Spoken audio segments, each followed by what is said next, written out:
Hello dear students, chapter number 5 के exercise का 5.14 sum करते हैं।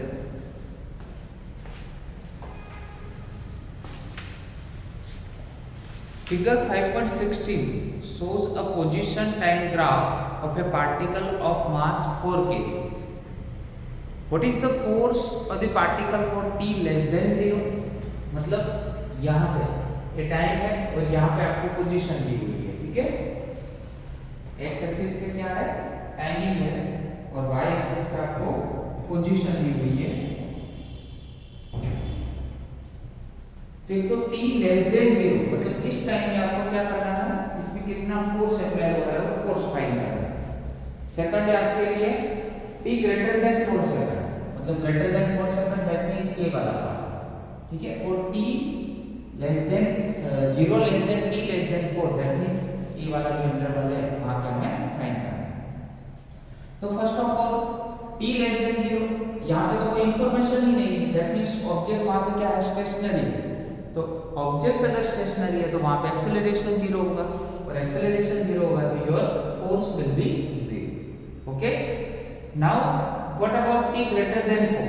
t greater than 4 second, that means position क्या है, कांस्टेंट। अभी आप जानते हो अगर पोजीशन कांस्टेंट है तो उसकी वेलोसिटी क्या होगी, 0। अगर वेलोसिटी 0 है तो दैट मींस एक्सेलरेशन भी 0 होगा, और एक्सेलरेशन 0 है तो वहां पे फोर्स भी क्या होगा, 0। Clear? 0 less than t less than 4 के लिए 0 less than t less than 4, that means ये वाला इंटरवल। और इसमें तो आप जानते हो यूनिफॉर्म वेलोसिटी है। देखो इक्वल अमाउंट ऑफ टाइम में object travels equal distance in equal time of interval. इस केस में तो आपके पास v क्या है, कांस्टेंट है। अगर v कांस्टेंट है तो एक्सेलरेशन 0 होगा, अगर एक्सेलरेशन 0 है तो फोर्स भी क्या होगा, 0। क्लियर? तो ए पार्ट में आपको 3 क्वेश्चन पूछे थे। अभी बी पार्ट में इंपल्स फाइंड करना है at t is equal to 0 at t is equal to 4 second, ठीक है। चलो इंपल्स फाइंड करते हैं पहले t इज इक्वल टू 0 पे। t is equal to 0 that means क्या हुआ, यहाँ इस पोजीशन तो at t is equal to 0 वहां पे वेलोसिटी इनिशियल वेलोसिटी तो 0 है क्योंकि ऑब्जेक्ट वहां पे स्टेशनरी है।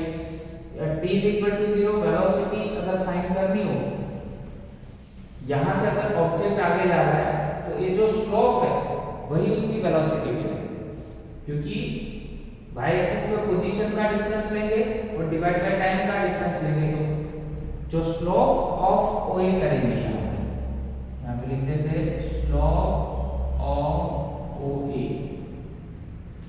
OA का slope final position minus initial position, that means 3 minus 0, final time minus initial time, that means 4 minus 0, x2 minus x1 divide by t2 minus t1। Calculation करोगे तो 0.75 metre पर सेकंड है। पर हमें वेलोसिटी नहीं find करनी, हमें इंपल्स फाइंड करना है। तो impulse is equal to change in momentum था formula, change in momentum final momentum minus initial momentum.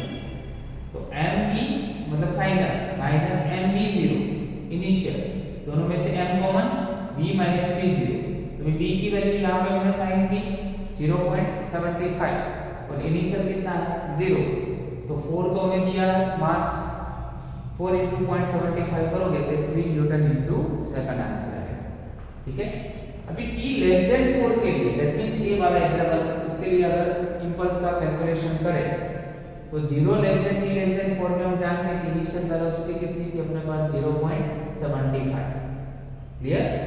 जैसे हमने ये स्लोप वाला जो कैलकुलेशन किया वही यहाँ पे एज इट इज हो जाएगा। पर आफ्टर 4 सेकंड के बाद की जो बात है वहां पे तो हमने बोला कि वेलोसिटी क्या है, कांस्टेंट है, सॉरी पोजीशन कांस्टेंट है, तो वेलोसिटी क्या बन जाएगी, 0। जब भी पोजीशन कांस्टेंट होती है दैट मींस उसका डेरिवेशन करोगे तो कांस्टेंट का डेरिवेशन 0 होता है, दैट मींस वेलोसिटी 0। ओके, अभी वहां पे अगर इंपल्स का कैलकुलेशन करना हो तो impulse is equal to change in momentum, तो P2 minus P1 m common निकाल तो V माइनस V0, तो वहां पे फाइनल तो 0 है और इनिशियल कितना है 0.75, तो इससे उल्टा हो जाएगा, that means minus 3 Newton into second अपना आंसर। क्लियर? तो first of all the force which is acting in between the 0 and the t, and then after the second part we have found the impulse of the particle. Okay, now move on to the next question. 5.15 is important for your JEE and NEET perspective also.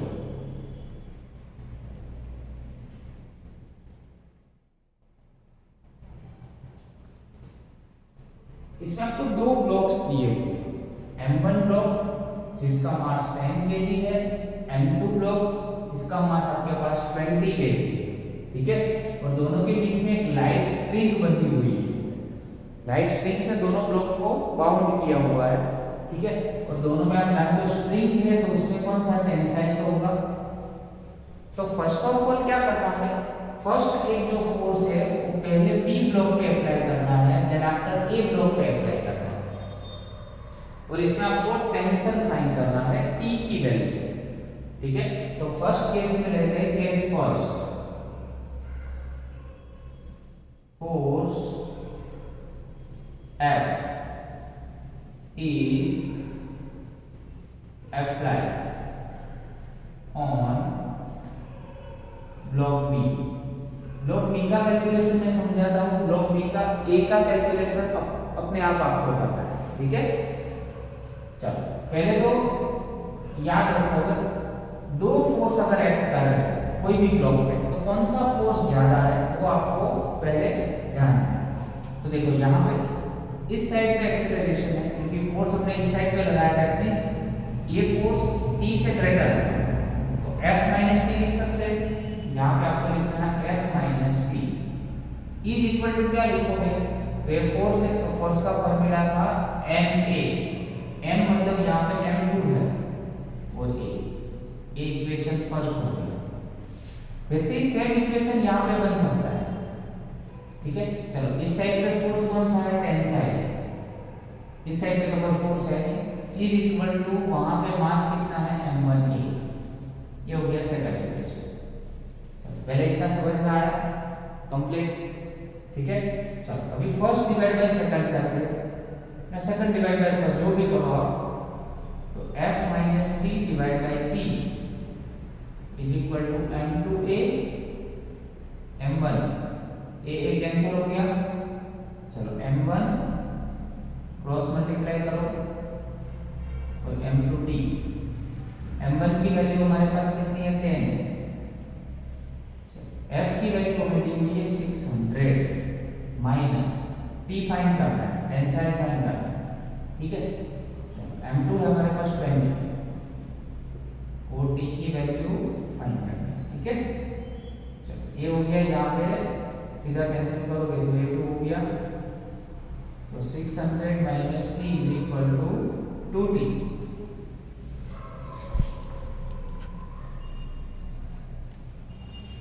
तो 600 is equal to 3d,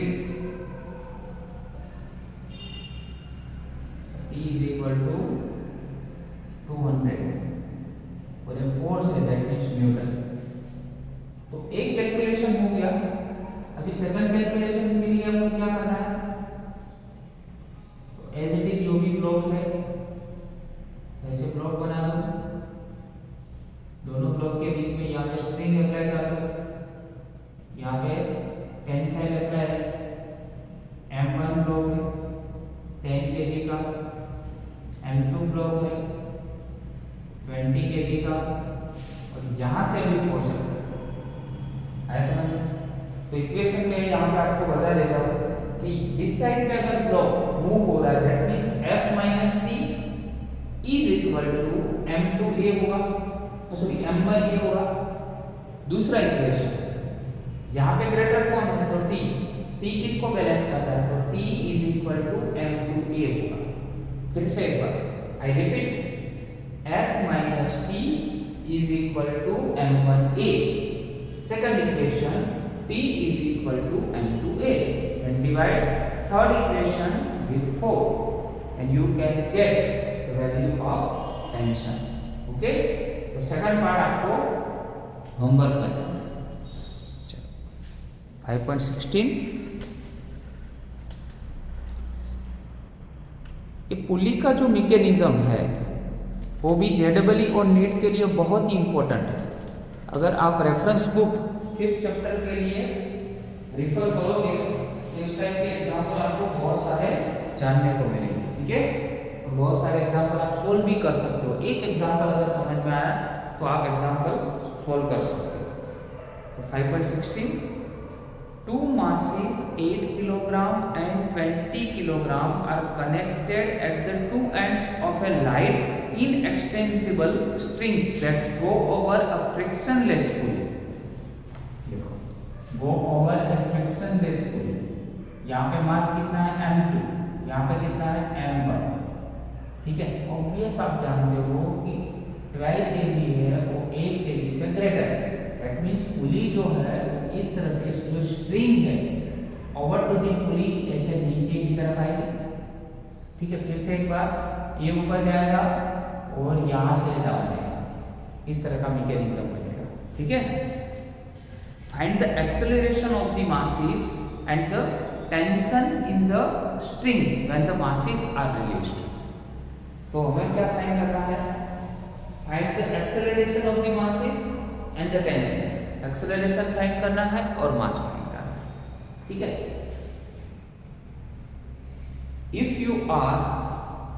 you have a A group, अगर आपने A group लिया then you will go for engineering.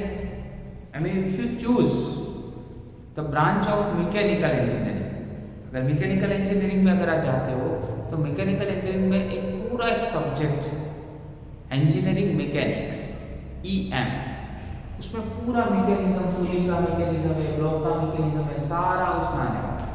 ठीक है, चलो तो पहले start करते बेटा। तो यहाँ पे फर्स्ट ऑफ ऑल तो आपको इक्वेशन ही बनाना है। तो पहले यहाँ पे लिख देते हैं m1 की वैल्यू हमारे पास है 8 kg और m2 mass of second block है हमारे पास 12 kg। ये दोनों फोर्स जो है m2g और t की मैं बात कर रहा हूँ सिर्फ इस ब्लॉक के, ये दोनों में से ग्रेटर फोर्स कौन सा होगा? ऑब्वियस ये नीचे वाला फोर्स ग्रेटर होगा, बिकॉज ऐसे पूरा मैकेनिज्म नीचे की साइड है। तो फर्स्ट ग्रेटर फर्स्ट, उसके बाद -t होगा इज इक्वल टू नीचे एक्सेलरेशन है दैट मींस m2a। ये फर्स्ट इक्वेशन बन गया। वैसे ही सेम ये दोनों में से ग्रेटर कौन होगा? t ग्रेटर होगा क्योंकि ऊपर जा रहा है। तो t माइनस क्या लिखेंगे? m1g is equal to m1a। ये हो गया सेकंड इक्वेशन। क्लियर? अभी आपको डिवाइड करना पड़ेगा। तो फर्स्ट को डिवाइड करते हैं सेकंड के साथ। तो m2g माइनस t और t minus m1g is equal to m2 divide by m1। ये कैंसिल हो गया, लिख देते हैं यहाँ पे, ये कट जाएगा। ठीक है, तो क्रॉस मल्टीप्लाई कर दो m1 m2g minus t m2 t minus m1g। तो m1 की वैल्यू हमारे पास है 8 के लिए, m2 की वैल्यू कितनी है? 12। g लेते हैं 10, टेंशन हमें फाइंड करना है। ठीक है, चलो m2 की वैल्यू है हमारे पास 12।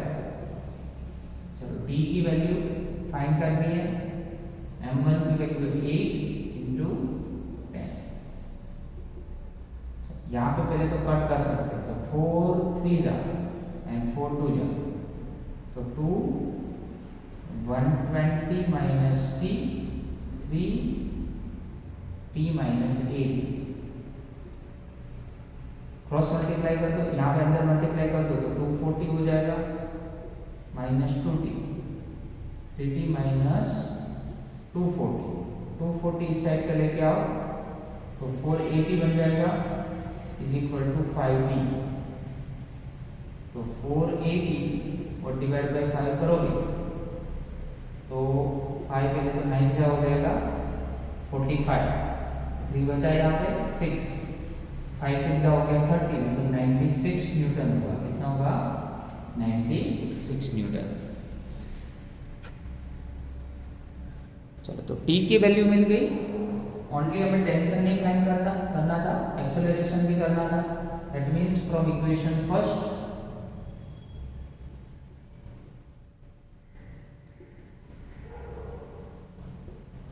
First equation